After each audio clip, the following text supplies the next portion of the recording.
आएंगी, इंसानियत आ जाए तो सब डिग्री बेकार हो जाएगा कि नहीं? डॉक्टर शराब पीता है कि नहीं? प्रोफेसर पीता है कि नहीं? सब पीता है। इंसानियत आ जाए तो सब सही होगा। इसलिए हम अपने जीवन को ठीक करें, हमारा जीवन ठीक हो। और वो ठीक कैसे होगा, उसी को ठीक करने के लिए बीच में एक अवसर दे। मुकेश जी,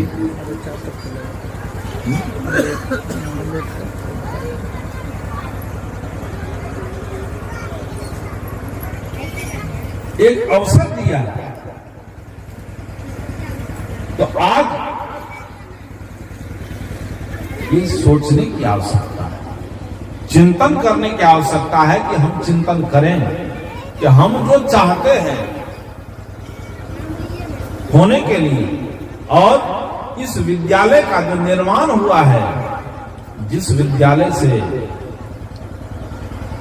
पहले कहा बुद्ध, कबीर, सूर, तुलसी, छत्रपति शिवाजी, लक्ष्मीबाई निकल सकती है। आप समझ सकते हैं कि लक्ष्मीबाई जब अंग्रेज से लड़ने लगी थी तो 3-4 महीने के बच्चे को पीठ पर बांध करके और तब अंग्रेज से लड़ रहा था। जब तक प्राण रहा शरीर में, हार मानी थी। तो लक्ष्मीबाई निकल सकती है यहां से, सुभाष चंद्र बोस निकल सकता है, वीर भगत सिंह निकल सकता है। जिस भूमि से, उस भूमि को तपस्वी होना चाहिए। उस भूमि पर रहने, उस संस्था के सभी अध्यापक को तपस्वी होना चाहिए। और ये संकल्प लेकर के आप शिक्षा आरंभ कीजिए। और आप सभी अभिभावक से निवेदन है कि आप अपने बच्चे को ऐसे विद्यालय में डालिए कि आज जो विद्यालय बना है, जितना विदेशी संस्कृति है वो सब आकर के घुस गया है। और बच्चा जन्म लेता है जो पढ़ा लिखा है, बाप अंग्रेजी नहीं जानता है। अब बेटा को इंग्लिश विद्यालय में, बेटी को इंग्लिश विद्यालय में एडमिशन कराता है। अब कितनी बड़ी गाली इस देश को है। बाप ये कहे कि दो, हम लोग के यहाँ हमारी जो संस्कृति है, फादर। आज जो विद्यालय बना है, एक पिता घर में है, अगर उस बच्चे का एडमिशन वहां पर आता है, उस विद्यालय में फादर है कि नहीं?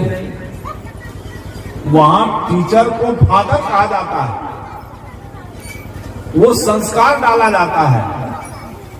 उसका परिणाम है जो विनोद स्वरूप जी कह रहे थे, उसका संस्कार जब बिगड़ता है तो लौट कर माता पिता के प्रति अपेक्षात्मक भाव होते हैं। आज देख रहे हैं जितने पढ़े लिखे लोग, आंख से देख रहा कि जो पढ़ा लिखा है, इंजीनियर है, डॉक्टर है, विदेश में है, माता पिता दम तोड़ देता है, लौट के नहीं आता, क्योंकि उसका आनंद ले रहा है वो। क्यों? यह दोष किसका है? यह दोष माता पिता का है कि माता पिता ने ही ऐसी शिक्षा दी बच्चे को, ऐसे विद्यालय में एडमिशन कराया। अभी की घटना है, अभी तुरंत हमारे आश्रम के निकट बाप को खूब व्यापारी था वो, 3 बच्चों को जन्म दिया, एक बेटी और 2 बेटा। बेटी को शादी कर दिया और चली गई नेपाल, दूर में। दामाद भी हायर पोस्ट पर है, वो भी विदेश में ही रहता है। अब बेटा को भी पढ़ाया बड़ी ईमानदारी से। कभी बेटा का पैरवी करने नहीं गया, चीट पुर्जा पहुंचाने नहीं गया। आप लोग तो ले गए होंगे, पहुंचाते भी होंगे, अब सब पहुंचाता है। वो बेटा को चीट पुर्जा नहीं पहुंचाया। पढ़ने के लिए जो फीस होता था वो दे देते थे, लौट कर नहीं देखने गए। सेंटर देखने ले गया कि परीक्षा में क्या लिखा नहीं लिखा। परिणाम हुआ दोनों बच्चा, एक डॉक्टर है सैनिक सेना का और एक सेना में ही डीएसपी, बूढ़ा बूढ़ी घर में सब फ्लैट लेकर के अपनी पत्नी को लेकर वही है। ये दोनों पति पत्नी, चारों तरफ मकान बना हुआ है, बहुत लंबा चौड़ा, और मकान हो गया है गुदाम। और बूढ़ी माँ जिस दिन भोजन नहीं बना सकती है, वे दोनों जिंदा है, उस दिन बिस्कुट खा करके सो जाती है, और जब पतोहू आती है तो उसका भी सेवा करती है, भेंट होती है, कभी कभी बोलती है, हमके संस्कार दिया कौन, कहाँ पढ़ाई थी, कहा बहुत बढ़िया विद्यालय में 5,000 रुपया महीना लेता था, उसी से बच्चे से उस विद्यालय में रखे थे। हमके अपने शरीर से, अपने संस्कार से बच्चे को दूर कर दिया, क्योंकि बच्चे का संस्कार बनता है सानिध्य। और आज बच्चा जन्म लेता है, माता पिता चाहता है कि जल्दी हमसे अलग हो जाए। 5 वर्ष का हुआ या प्ले विद्यालय आया है, प्ले, माँ के पास जो बच्चा रहता है उसका संस्कार अलग होता है। बच्चा जन्म लेता है, आज दूध नहीं पिलाती है लोग, ये बात कहने की है कि दूध के बदले बच्चा जन्म लेती है, बोतल थमा देती है। हम लोग बोतल नहीं पिए, माँ बोतल नहीं पिलाई है।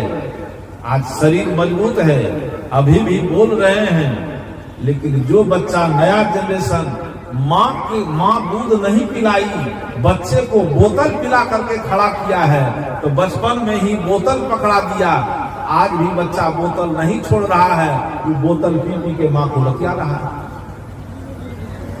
वह सब है कि बोतल पीने का संस्कार तो आपने दिया, क्योंकि माँ का जो स्तन है, माँ का जो दूध है, वह केवल दूध नहीं है, केवल शरीर का पोषण नहीं होता है, उससे बच्चे के मस्तिष्क का भी पोषण होता है, बच्चे के संस्कार का भी पोषण होता है। उस संस्कार का पोषण दूर होता जा रहा है कि हम बच्चों को जन्म दे रहे हैं धोखा से। बच्चों को जन्म देना, ऋषि ने कहा था कि बच्चे को जन्म देना ऋषि और ऋषिका की तरह है, तपस्वी और तपस्विनी के तरह है। तपस्वी और तपस्विनी के तरह संतति को जन्म दे, वह संतति धरती पर महान होता है। लेकिन आज ये स्थिति जो बिगड़ गई है, क्यों? बिल्कुल विदेशी संस्कार हमारे अंदर घर कर गया, और जहां से बच्चा मां गर्भ धारण करती है, वहीं से बच्चे का संस्कार आरंभ होना चाहिए, लेकिन वहीं से कुसंस्कार पलना शुरू होता है। और पलते पलते पलते आप देख लीजिए कि पूरी संस्कृति बदल गई है, और संस्कृति बदलने का परिणाम देखिए कि आज भारत का जो सौभाग्य है, भारत की जो संस्कृति है, उसको भी हम भूल गए हैं। देख रहे हैं आपके देश के प्रधानमंत्री क्या लाया है, इसमें भी समझदार लोग बैठे हैं। जो सीए कानून है, वो कानून किसके लिए है? वो कानून इस देश की रक्षा के लिए है। क्योंकि भारत के इतिहास को पढ़ें, तो जब जब इस देश, जिस देश को आप कह रहे हैं भारत, अफगानिस्तान भी भारत में था, पाकिस्तान भारत का हिस्सा है, बांग्लादेश भारत का हिस्सा है, तिब्बत भारत का हिस्सा है, भूटान भारत का हिस्सा है। भारत का बहुत बड़ा विशाल क्षेत्र था। और भारत के इतिहास को पढ़िए तो पता चलेगा कि जब जब बगावत हुई है, तब तब इस देश का विभाजन हुआ है। इस बात को सब लोग नहीं जानेंगे। जब जब इस देश में बगावत हुई, तब तब यह देश टूटा है, इस देश को बांटा गया, यह देश खंड खंड हुआ है। और इसी की बगावत जो अभी हो रही है,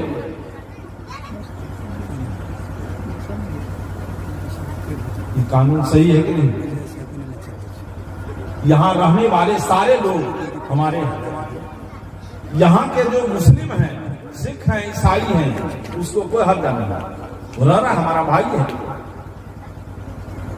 लेकिन विदेश से जो आया है 1947 से अभी तक, जो कैंप में पड़ा हुआ है, जिसको खाने की पीने की सुविधा नहीं है, अभी तक असुविधा में जी रहा है,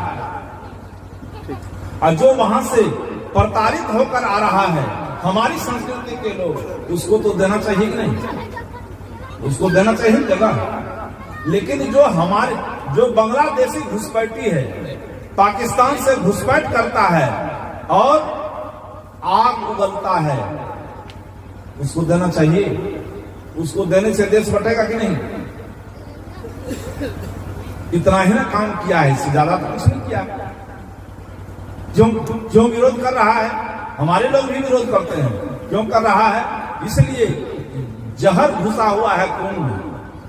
मां के गर्भ से, क्योंकि आज मां के गर्भ से ही जो हम सिलेबस पढ़ के आए हैं, जो हमारी मां सिलेबस पढ़ी है, वही हम पढ़ रहे हैं। जिसके चलते कहा था मैं पहले कि आने वाला जो भविष्य होगा भारत का, शरीर से हिंदुस्तानी होगा, मस्तिष्क से सब अंग्रेज होगा। मानसिक दृष्टि से सबके पास अंग्रेजियत होगी, भारत के लिए सोचेगा नहीं। भारत हमारा ऐसे भी गुलाम बना हुआ रहेगा कि गुलामी की स्थिति है।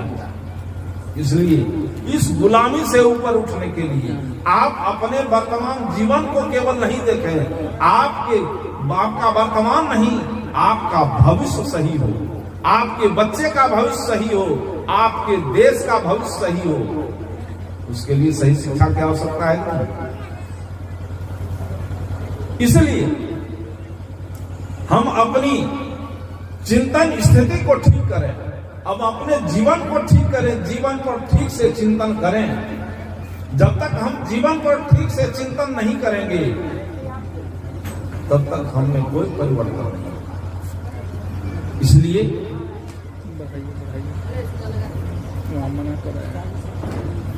इसलिए आज हम अपने जीवन को समझने का प्रयास, हम सब कुछ करते हैं लेकिन समझते नहीं।